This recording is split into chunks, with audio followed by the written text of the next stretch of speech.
Hello and welcome to Front Row Cinema Club. No jokes or funny business today. This episode I'm going to cover the careers of Hollywood's first Asian superstars, Sessue Hayakawa and May Wong. Two talented, stylish performers, both of whom began in Hollywood during the 1910s and who defied the odds to achieve international stardom, remaining massively important figures today in terms of Asian representation on screen.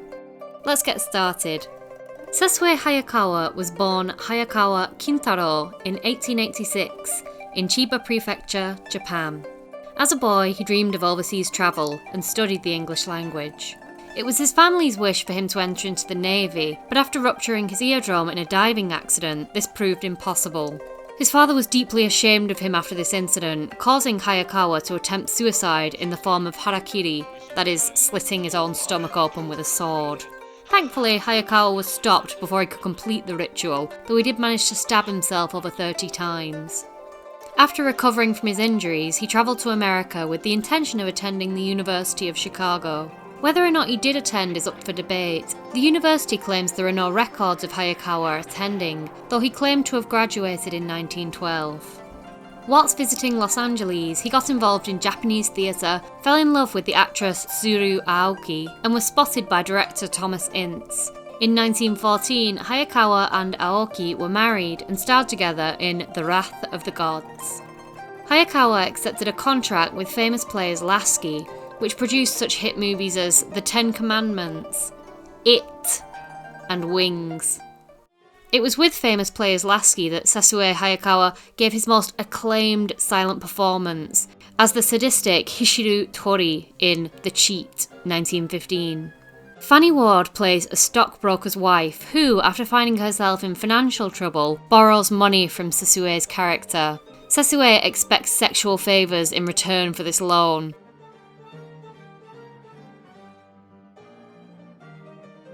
In the film's most famous scene, he brands the female lead with a hot iron.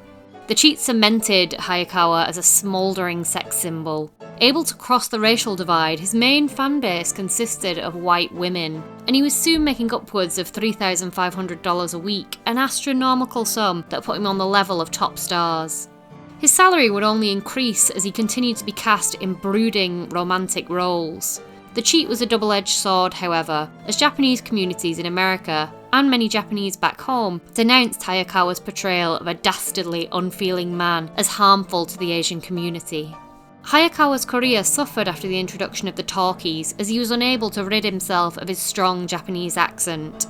The second phase of his career came after World War II. Arguably his most famous role came in the form of Colonel Saito in The Bridge on the River Kwai. I also personally really enjoy his voiceover in the underrated stop-motion film The Daydreamer. How do you like my home? Huh? It's very cozy, sir. Yes, isn't it? See here, though. Come over here. Over here. Hayakawa grew disillusioned with constantly being typecast as a sexy villain. He stated, "My one ambition is to play a hero." Reportedly, he was offered the lead role in The Sheik, which he turned down. Instead, the unknown Rudolph Valentino was chosen, and the rest is history. See my video on 1920s scandals for more information on that. I'll leave a link. Sessue Hayakawa died aged 83 in 1973 and was buried in Japan. May Wong was born Wong Liu Tsong in 1905, Los Angeles, a third-generation American. As a kid, she became obsessed with the cinema and would badger producers to give her parts. This resulted in her being nicknamed the CCC, standing for Curious Chinese Child. In 1921, she dropped out of high school to devote herself fully to finding a career on the silver screen. She played Lon Chaney's wife in the same year, aged just 16. Chaney appeared in Yellowface, makeup meant to make white actors appear East Asian, as a character called Chin Chow. Unfortunately, we can't see this because the film is now considered lost. Yellowface, whilst obviously highly offensive and cartoonish to modernise, was employed extensively in Hollywood, until more recently than one might assume. Otherwise excellent and iconic films such as Breakfast at Tiffany's are marred by its presence, with Mickey Rooney offering a caricaturish performance as the bumbling Mr. Yunioshi. Oftentimes, Yellowface has been played for comedic effect, though it was often employed in all seriousness, such as in 1919's Broken Blossoms, directed by D.W. Griffith. Broken Blossoms is an attempt to tell a sensitive, earnest story about the love between a white woman and a Chinese man, played by Richard Barthelmess. When considering the careers of Sessue Hayakawa and May Wong, it's also important to consider that America was, at the time, engulfed in a cultural fear of Asia and Asian people, something known as the Yellow Peril. In 1882, the USA had passed a law banning specifically Chinese immigrants, known as the Chinese Exclusion Act. This was repealed in 1943, though Chinese immigration was limited to around just 100 people a year. In addition to all this, when the Motion Picture Production Code came into effect, see my video on 1930s horror for more information on that, I'll leave a link, it banned the depiction of miscegenation in the movies, aka interracial relationships. Therefore, it became impossible for a star like May Wong to play a romantic lead against any of the top male stars. In 1937, Wong was keen to star in The Good Earth, an adaptation of Pearl Buck's novel. By the way, she writes really good books about China. They're a bit old-fashioned, but highly recommend if you're into that sort of thing. Anyway, The Good Earth is a story that revolves around the life of rural farmers, and Paul Muni was cast in Yellowface as the lead male, Wang Lung. This made the casting of Wong in the lead female role unthinkable, and so Louise Rayner was given the part, winning an Oscar for her performance. This greatly upset Wong, understandably. This miscegenation clause, though sometimes successfully ignored in certain pictures, remained part of the production code until 1956.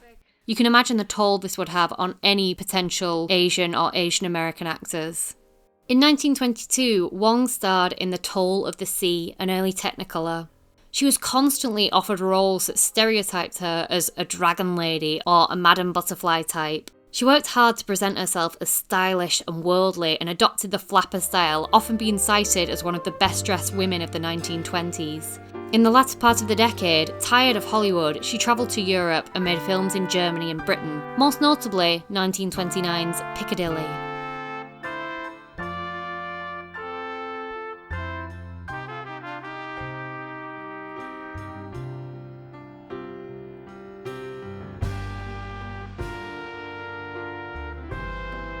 In 1931, Hayakawa and Wong both featured in the film Daughter of the Dragon. Here they are sharing a scene together.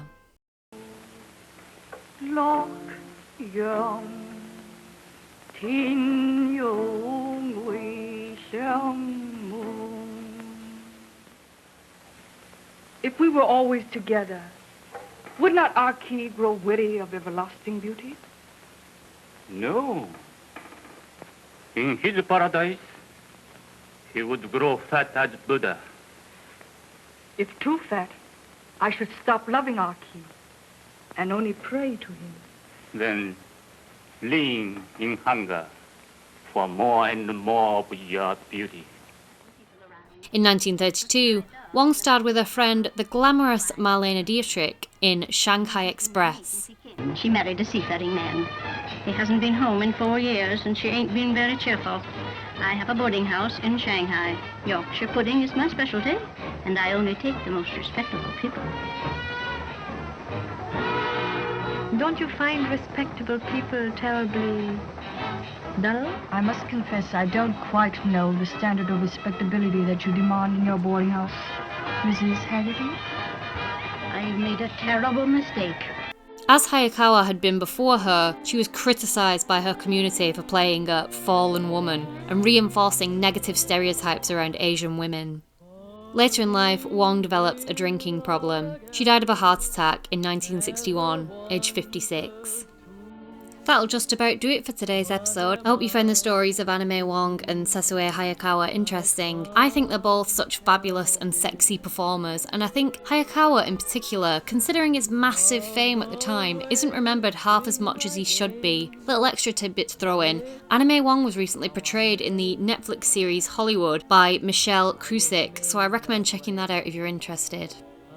Anyway, I'm a small channel and I really appreciate all your likes, comments and shares. They make a huge difference. Please subscribe and check out my other videos. I do more Hollywood history and I also do funny movie reviews, a lot of horror stuff as well if you're into that. Thanks and see you again next time. Bye bye.